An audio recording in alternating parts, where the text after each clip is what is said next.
Salut à tous, c'est Hunter404 et aujourd'hui on s'attaque au chapitre 344 de Hunter x Hunter.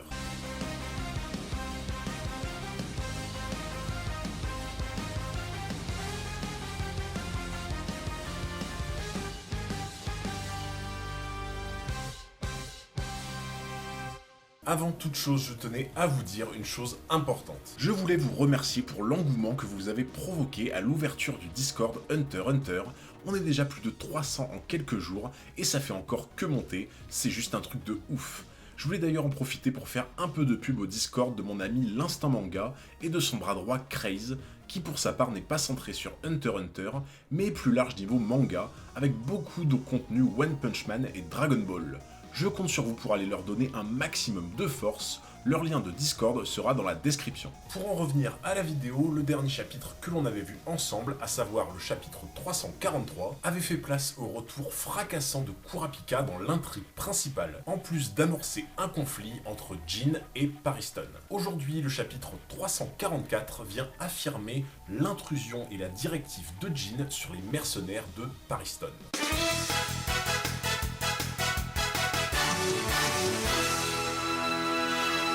Le chapitre 344 commence directement de façon quelque peu glauque dans une chapelle, dévoilant des bocaux contenant des yeux que l'on suppose écarlates, accompagnés de cierges rendant hommage aux défunts compagnons du dernier des Kuruta. On se rend d'ailleurs compte que récupérer les yeux écarlates n'est pas une mince affaire, même pour un personnage possédant les compétences et le réseau de Kurapika. Tout au long de sa veillée funèbre, il réalise que ces derniers yeux seront probablement les plus durs à récupérer, étant en possession de Tserinich, le quatrième prince de Kakin. Il finit enfin par partir avec Mitsaizumu en direction de l'association des Hunters, sous le ton grondeur de Leorio au téléphone, qui était resté sans nouvelles de Kurapika depuis tout ce temps. La franchise du Kuruta l'oblige à déclarer au Zodiac que sa priorité au bord du Black Whale sera avant tout liée aux yeux écarlates, ce qui n'a pas l'air de gêner le Hunter. Mitsaizumu met néanmoins Kurapika en garde concernant le prince de Kakin, qui dispose paraît-il d'une aura particulièrement macabre et malfaisante. Le Zodiac est également préoccupé par le grave incident diplomatique que pourrait provoquer une bavure de Kurapika envers Kakin, mais Kurapika se montre rassurant envers le Zodiac, étant habitué à côtoyer et à pister des humains aux auras malsaines. On a d'ailleurs eu un très léger plan sur Gon, qui indique qu'il n'arrive plus du tout à générer son aura, ce qui se révèle plutôt inquiétant pour justifier sa présence dans l'intrigue principale. On retrouve ensuite Jin qu'on avait laissé au chapitre précédent en plein pourparler avec les mercenaires de Pariston, dont la plupart des membres commencent à lui montrer de l'hostilité depuis sa proposition de devenir numéro 2 du groupe. En effet, ils ne veulent absolument pas appartenir à une équipe chaotique, tiraillée entre deux chefs, et cela quitte à en découdre avec Jin. Cependant, Jin choisit d'opter pour la voie de la diplomatie, en essayant d'amadouer les sbires de Pariston, moyennant finance d'une prime 2 fois plus importante que celle promise par Beyond. La proposition de Jin laisse les mercenaires de Pariston dans l'incompréhension totale, en particulier lorsqu'ils comprennent que Jin n'a absolument aucune requête à leur demander ou aucune condition à remplir, à part d'accepter sa place de numéro 2. Les sbires de Pariston, étant choqués et suspicieux devant une offre qui semble trop belle pour être vraie, commencent à le questionner sur ses réelles motivations, pendant que l'un d'entre eux accepte sans broncher, dans le but de recevoir immédiatement l'argent promis par Jin. À la stupeur générale, Jin procède immédiatement au virement bancaire, ce qui pousse certains autres à accepter son offre, non sans témoigner d'un certain mépris envers son autorité.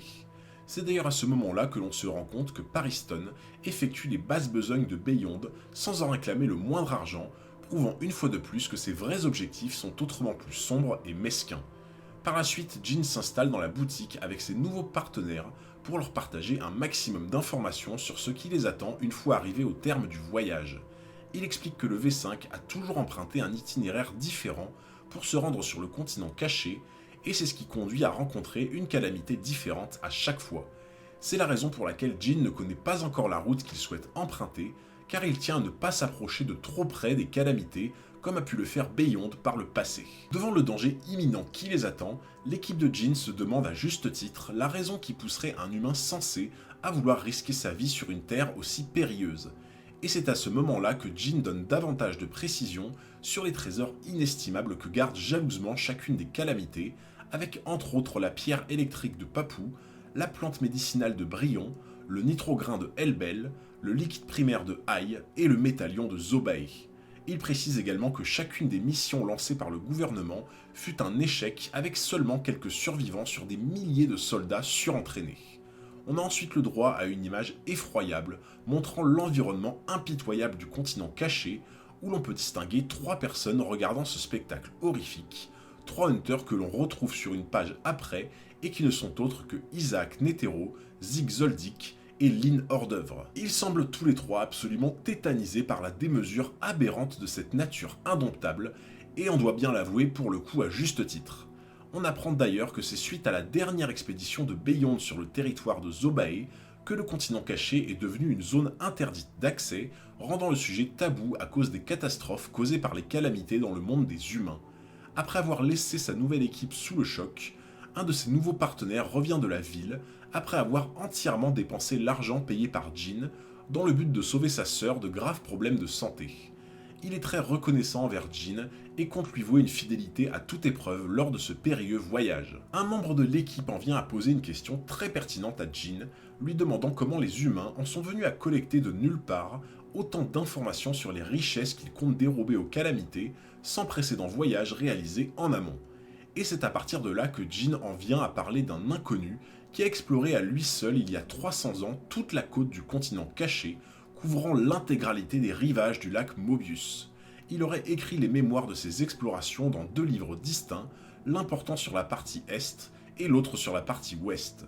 Cependant, cet inconnu n'a transmis qu'un seul de ses ouvrages au V5, ce qui conduit le groupe de Jean à se demander pourquoi la partie ouest demeure encore introuvable. Les 3 possibilités énoncées par l'équipe laissent entrevoir une éventualité au cours de laquelle le livre serait encore en cours d'écriture, chose possible grâce au nitrograin de Elbel qui confère longévité à celui qui l'ingère.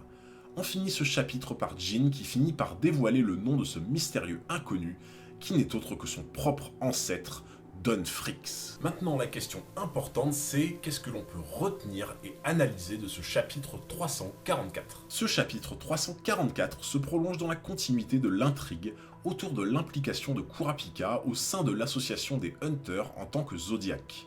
On comprend très vite que Kurapika a accepté la proposition des Zodiacs pour achever avant toute chose sa mission de collecte des derniers yeux écarlates restants, l'intérêt propre à l'association étant pour lui complètement secondaire. Ce partenariat peu probable est une bonne leçon que nous enseigne Togashi, à savoir comme Mitsaizomu a pu le faire, si vous avez besoin de l'aide d'une personne précise, arrangez-vous pour que cette personne possède des intérêts communs aux vôtres. Ensuite, le plus gros de ce chapitre tourne autour de la présentation plus précise des calamités faites par Jean, ainsi que des dangers imminents qui regorgent au sein du continent caché. Il est d'ailleurs extrêmement curieux que Jean connaisse autant de choses concernant le continent caché, les calamités, les trésors qu'elle garde, ou bien sûr l'ouvrage de Don Fricks, alors que Jean n'y a théoriquement jamais mis les pieds. Le V5 et l'agence des permis étant théoriquement les seules entités à disposer et à transmettre de telles informations sans aucune transparence, cela veut donc dire que Jean a su profiter de son réseau, de sa fortune et de sa renommée à son avantage pour récupérer des données hautement confidentielles.